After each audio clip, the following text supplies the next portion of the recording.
大家好，我是夏妈，今天用黄豆来分享一个营养早餐。这是阿胖给我寄过来的一些黄豆，是自家种的。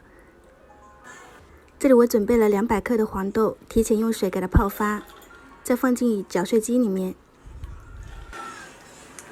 如果没有的，也可以用刀剁。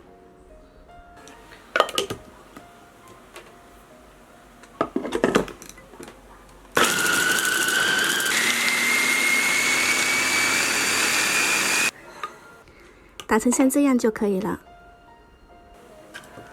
再倒入锅里面，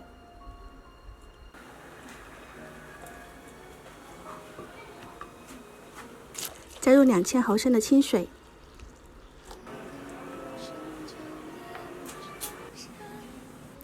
开中火给它煮开。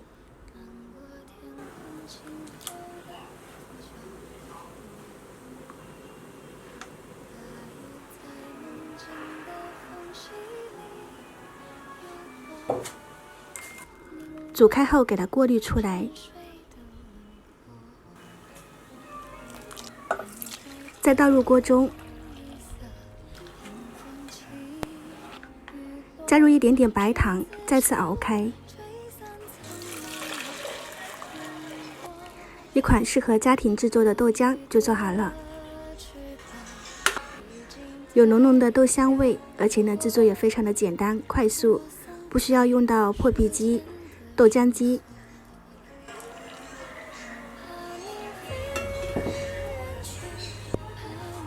非常适合家庭制作的豆浆，喜欢呢大家可以在家里面试一下。我是夏妈，感谢您的观看，我们下期再见。